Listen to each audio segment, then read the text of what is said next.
In this video, we'll continue covering the remaining buttons and their functionality in the ArchViz Utility Toolkit. In the last video, we went ahead on the selection of all these buttons and then I setting all these buttons. Now we'll be covering this Lightmap UVs, remove Lightmap UVs and generate Lightmap UVs. I am going to explain it now. So if I go ahead and open this mesh for an example, this one, and if I press Ctrl E just to show you, and if I go here, I have two unwanted extra UV channels. So UV channel 1 and UV channel 2 is not at all needed for a Lumen scene because we are not going to bake the scene whatsoever.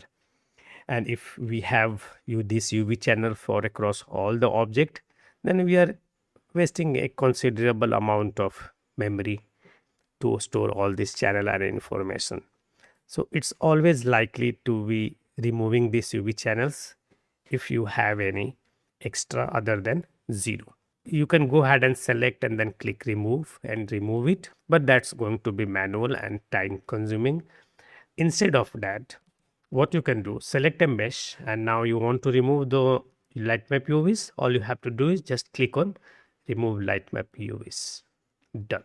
If I go ahead and click Ctrl E, go back again there are no unwanted UVs anymore. Suppose you are working in a baked scene. Now you want to create Lightmap UVs on UV channel 2.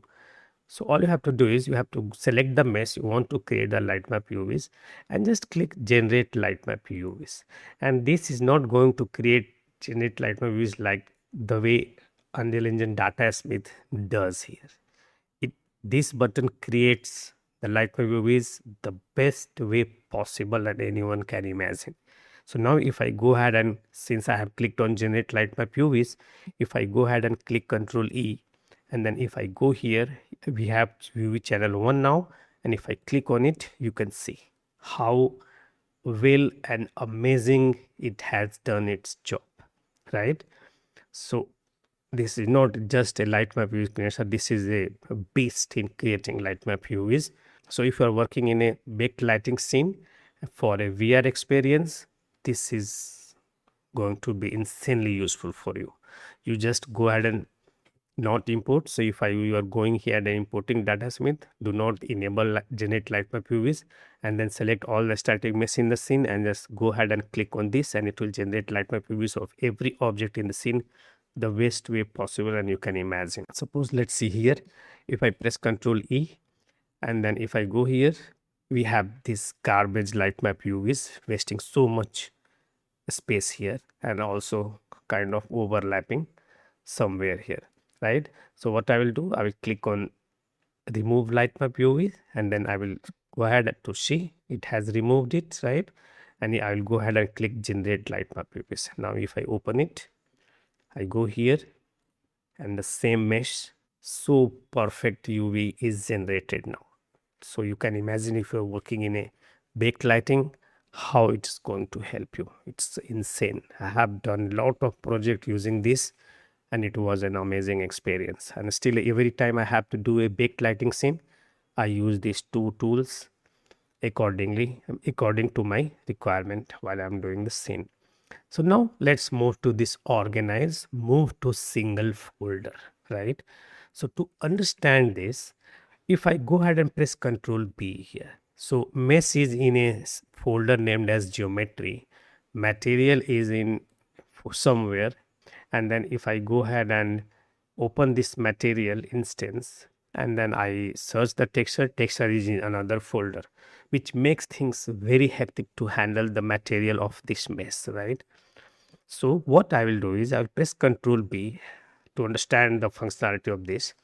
I will select the mesh in the content browser and I will click move to single folder. And you remember, I always go ahead and rename every static mesh in the scene as best as I can, right? So it's chair 005 and I will just go ahead and click on move to single folder. Now if I go here, you see here, a new folder is created with the same name as the mesh was, and the mesh along with the texture and the material instance is moved inside that, right? So you understand what it does now. So if I go ahead and press Ctrl B, it is like this. I go ahead and click on move to single folder and now it will be moved inside a single folder named as table00 because the name of the mesh was table, right? And the material instance and all the textures that were being used on that material instance are copied inside that folder. Now suppose this is table, then it is, but the name material instance is something weird like arch interior 53 scene 20 table, and same goes with the textures. So to solve this problem, this button comes handy. So I will select a mesh in the content browser and the name is table00, and I will click rename as selected mesh. So everything inside this content browser will be named according to this one because everything is related to this mesh, right?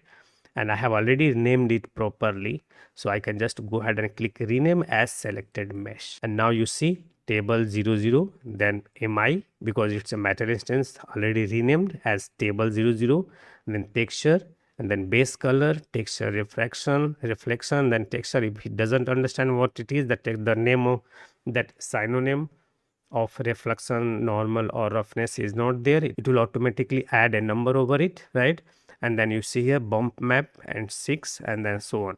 So all these textures and material instance are named according to the mesh now, because and all that happened on a click of a button. So if you understand how amazing and how useful this is, it's going to be a very useful thing. If you don't understand, that's okay. Later while you are working, you might be able to understand how useful it is, and you can use it according to your advantage. The feature is inside this. Now this is very amazing tool here, right? I have developed.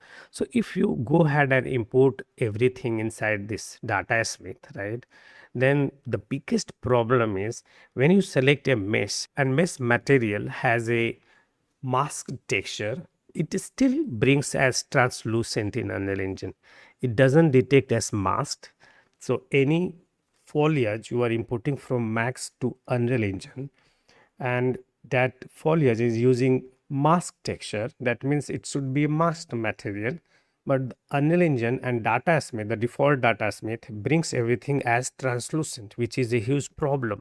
And if it's just 3 or 4 objects, not a big problem, you can go ahead like this. If you have to fix it manually, you will go here, open the material, then you will open the material instance, then you will bring this down, you will delete this node, then you will change this to masked, then change this to foliage, then you will enable two-sided, then you will go ahead and change this from opacity override to opacity mask.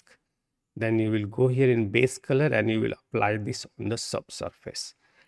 Optional, if you want, you can go ahead and delete it, but that's not required. But other than that is absolutely needed and compulsory to do. And then you will click apply, and now this material becomes a good material for a foliage, right? Now let's see how fast we can do it on this mesh, because there I already fixed it, but here I have to fix it. So instead of me going ahead and doing all those multiple things, see this here, out of all the material IDs, one of the material ID is a translucent material. If I open this, it's like, see here, it's opaque, right? If I open this, it's translucent. But if I open this, it's still opaque, right? Now I will select this mesh and I want to fix the foliage material or the translucent material ID, just this one. So all I have to do is just select all the meshes where you want to fix the material of any foliages, and you just go ahead and click on fix foliage material. Perfectly fixed material is in front of you. Now you can go ahead and cross check. So it's masked now. It's two-sided foliage, two-sided is checked. If I go ahead inside this, if this is not connected and this is not set to in translucent, it doesn't matter being here, and opacity mask is already there. If you wish, you can go ahead and remove it. Let's see on this example, right? So if I go ahead and open this, it has all these textures, and those textures being here makes no sense for me, because for this I just need a normal and a diffuse texture and not all the other unwanted texture. So I will go ahead here in this favorite. I will go ahead and make this folder as add to favorite. So the moment I am here, like I can go ahead and click on this, and then I can select this master opaque now, right? And this object is selected, and a material in the content browser is selected, and this is going to replace the material instance parent. So this parent will be replaced from this to this just in a click, right? And this material doesn't look good anyway because this is brought by the default Datasmith, and I don't like the materials in the most cases brought by the default Datasmith. So now I will go ahead, select the mesh, then select a material in the scene and click replace master, and done. If I open this material again now, see here the master material is this, and the texture, only the diffuse texture is applied. So all the unwanted texture is separated, but still in our control because I did collected everything inside a single folder. So all those textures are there, and if I realize that this is something very important part of my scene and I want a normal texture for it. So go ahead in the use case, enable this, and then apply that texture here. Only if you need it. No unwanted textures lying over your material instance anymore. You have the total control. They have been collected inside a single folder. You can also go ahead and rename them accordingly. Just go ahead and rename the selected mesh, so they will be renamed accordingly, and all they are present in front of you. And now you can decide which object is important and which object you want roughness texture, which you want normal texture. Yes, you can go ahead and go for 100% PBR, but every texture is a draw call. You must remember that and you must understand that. So using unwanted texture for every parameter and instruction is a not wise decision according to me. We will use, or you should use, PBR workflow on some special cases, on your highlight or your hero objects or very important objects, bigger objects, but not on every object in the scene. Maybe there is a very small object in the scene which doesn't need a PBR workflow, only diffuse texture or maybe a diffuse color is enough.